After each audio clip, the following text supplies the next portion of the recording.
So I've managed to persuade Andy to come along today, and I'm going to quiz him today all on about family insurance. Is that okay with you, Andy? Absolutely fine with me. Okay, so let's start from the top. What is family insurance? Well, family insurance is exactly what it says it is. It's an insurance policy that's going to cover you and your family. You know, if it depended, you could have as little as one child or as many as 10 kids. And presumably then there are some insurance policies that have been specifically designed with families in mind. Is that correct? Yeah, that's correct. You do get some of the insurers that have a special option for geared up for families where if you have 2 or 3 or 4 kids, they actually get insured for free once you get after that first child. Okay. And is there a standard term for what is the definition of a child, or does that change from policy to policy? Yeah, so for the most part, if a child, from the moment they're born up until the age of 18, then they'll be classed as a child. There are 1 or 2 policies, actually really good ones that I can suggest that will go right up to the age of 21. Oh wow, okay, quite surprised actually. I thought it'd be more like 14 or something like that. Okay. And are there any particular sort of terms or things that people should be looking at when they're considering a family policy, perhaps possibly different to a sort of solo policy?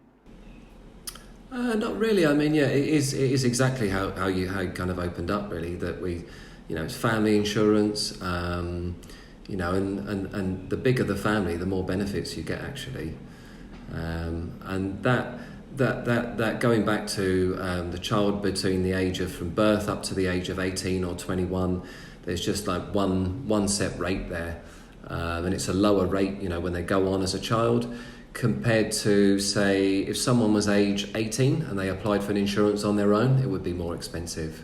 So what if a child is, maybe there was part of a family insurance policy when they were 16, they're now 19 or 21, it's now time for them to kind of go solo. Can they,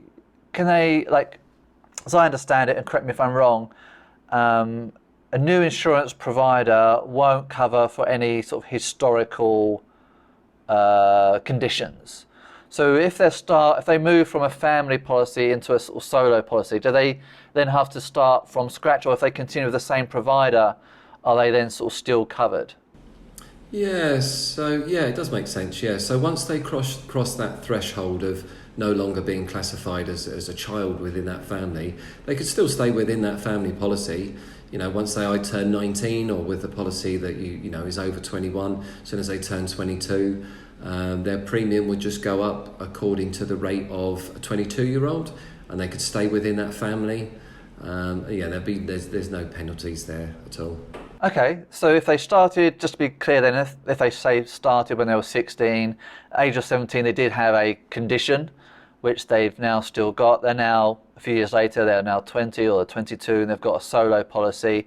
If they remain with that existing provider, that condition would effectively be covered because it happened after the start of them working with that insurance provider. Exactly, yeah, because there would have been no break in coverage.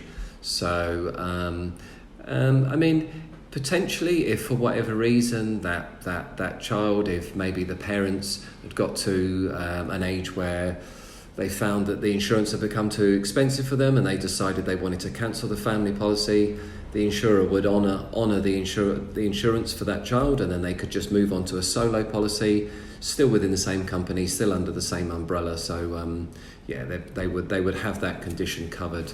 As long as they stay with that provider, they'd have that condition covered. It's only if you were to cancel, if they decided they cancelled that policy and then come back and reapply, you're reapplying as a new customer then. Right, okay, I understand. So I think this is one thing that I wasn't aware of before sort of doing some work with you. I always thought of as insurance policy as being a sort of annual thing, and every year I might decide which provider to use. But I realise now, after some sort of tuition from you, that actually this is a longer term decision really, and it's not really smart to be jumping across providers too frequently, because of course if a condition does arise, that's not going to be covered if I'm changing policy every year. So with that in mind, are there some providers, that might be a good fit now with my children aged 16 and 17, but might not be such a good fit when they're a few years later? And perhaps do I need to take that into consideration with my decision today, or do you think that's not such a critical concern? I think at this stage it wouldn't be such a critical concern. Just sort of going into opening up a bit more of what you just said there. Typically, if I'm talking to someone and advising someone about insurance, the first thing is how old are they? If someone's, say, over the age of 65, it will be XYZ insurer, and if they're under the age of 50, it would be a different insurer again. That's always the first thing to look at, really, as to which insurer you're going to look to, and yeah. Okay. And is there any sort of drastic difference between a Thai provider and an international provider, or is it not as simple as that, or is it more intricate? Yeah, I think you'll find that international providers, particularly with families, they do have. I don't want to use the word deals, but they do have great premiums for children, actually. The Thai not the Thai companies do also, but the international providers just tend to have that a bit better. Perhaps a bit more geared up for the expat family sort of situation. Yeah, exactly. Yeah, and if you are an expat family, the beauty of that is that when it's school half term or summer, and you want to take your family away, then with an international provider, then you can take that wherever you go, and you can be covered under the same terms and conditions. That's the upside of a worldwide plan versus a policy. Versus a local policy that's perhaps just covers you within that country. Although that might be suitable for some people, as a single man who lives in Thailand, doesn't really travel much. That's great, But for a family, I think are probably going to travel a bit more. They'd want to look to an international plan. That would be my advice. Okay, got it. And with regards to a family policy, does that mean that the whole family might need to take sort of medicals before they can start a policy? Actually, most health insurance policies these days, or most health insurance providers these days, you do not have to undergo a medical. There's a medical questionnaire, and that's basically where everything comes out. Obviously you're best to be honest and put everything down, and then you know exactly where you are, and then there's no bumps in the road on the way. I sorry, forgot what you asked me. With the medical, because I know we've talked about this before, and I know from someone that's had to complete one of these forms, it can be quite tempting to kind of gloss over. Sometimes I don't even remember incidences and situations that maybe occurred in the past, but that's something we should probably avoid, that tendency to avoid things. We're probably better to overstate, if anything, what's happened in the past. Am I right? Because if we don't state something and then they can later on find that there was a previous situation, we could end up in being less covered than we might otherwise be. Is that right? Actually, I've got a quite a sort of short answer for this. Really, that's really where your broker is worth his salt, because that's where an experienced broker or an experienced insurance advisor knows the questions to ask to then evoke whether there's anything that's there. So typically, if I met someone and said, "Do you have any pre-existing conditions?" and then that person said, "No, I don't actually. I'm fit as a fiddle." So then my next question would be, "Do you take any medication?" And quite often that person will say, "Yes, I do actually. I take some blood pressure medication, but other than that, I'm absolutely fine. And then my blood pressure is fantastic now."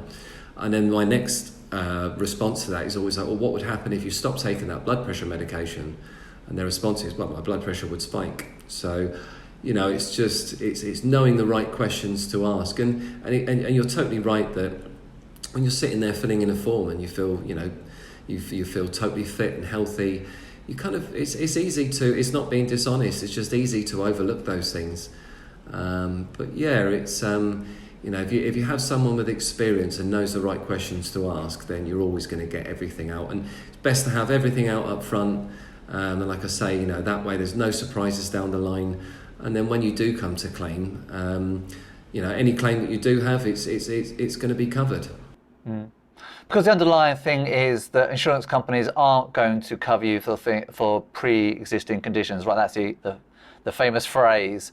And even though we might try or love them to do so, they're not going to. So we've got to, might as well get it on that form anyway, so that it's clear and that you're paying the right premium for the right cover. And if there is a pre-existing condition, they may say, okay, well, we'll cover you for insurance, but except for this bit. So am I right? That's how it would work potentially. Yeah, that's it. Yeah, I mean, the majority of providers, they'll do exactly that. They will you'll divulge that information on the application form. They'll probably come back, ask a few questions, and then from there they'll say yes or no as to whether they'll cover that condition. And then when you get the terms back, they may say, right, everything's covered apart from this, and this. But then you do have some insurers, like much larger companies like Cigna, for example, a huge provider. They're able to spread more of the risk. So, when it comes to things like blood pressure with a company like Cigna, that's not a problem. They may even say, right, if you pay an extra 5% on your premium, then we will cover that condition for you. So there's always options. There's always a way around. Okay. And that's, again, work with your broker to navigate those fields, to understand what the options are. I think work closely with them. And that's really where a broker comes into their role and doing their service, right, is to help you, the person watching this video, to navigate that, which is something they wouldn't know. So asking the right questions, getting the right answers, and getting the right information so they can make an informed choice. Yeah, exactly. From time to time it does happen where I meet someone and then they might say, I have diabetes, I have high blood pressure, cholesterol, and I've had a stroke, or something like that, for example. Now, they're kind of 4 really big red flags right there. And in that situation, the insurer's potentially not actually going to offer them cover. And, that would be where I would suggest to them that, in the very rare occasion like this, where I would say to them that, you should self-insure. It's not something I always recommend people to do. I think it's a good idea to have insurance, but in that situation, that's going to be the best option. And do all sort of companies offer sort of family based insurance where perhaps there's a discount for one or more children, or is it not universally done? No, it tends to be from one provider to the next. They all tend to specialise in one thing. You've got certain insurers that their field is in people that are over the age of 65, and then you've got other insurers that that would be the go-to insurer for a family. And then you've got other insurers that perhaps have a lower premium, it's just dependent upon the provider. Sure. Okay. So I'm assuming then, for anyone that's perhaps watching this and wants to get a bit more information, the best way to proceed is basically get in contact with you directly, get the details to you, and then you can sort of start the process. Exactly, yeah. I mean, all that's required is someone's date of birth, and then from there, can get information, a quote over, and then following that, perhaps a meeting and discuss it further and go from there. Oh, one question. For a family unit, does it have to be husband and wife? Like legally husband and wife? No, actually, no, it doesn't. No, it doesn't have to be legally husband and wife. And actually, it doesn't have to be, they don't even have to be legally your children. If you've adopted those children, or perhaps you have a guy that's married a woman who perhaps has 3 or 4 kids already, so they're not actually biologically his children. Even if they're not married, then you can still get those children covered. And another really good feature as well is that if someone's pregnant, once the child is born, all you need to do is just give the name of the child, and they can be insured immediately right from the moment they're born. Perfect. Okay, I think we wrap it up there. If anyone's interested in learning more information about getting their family insurance, then please just contact Andy, and I'll include all the links there. And he can also look at that for you and give you all the information.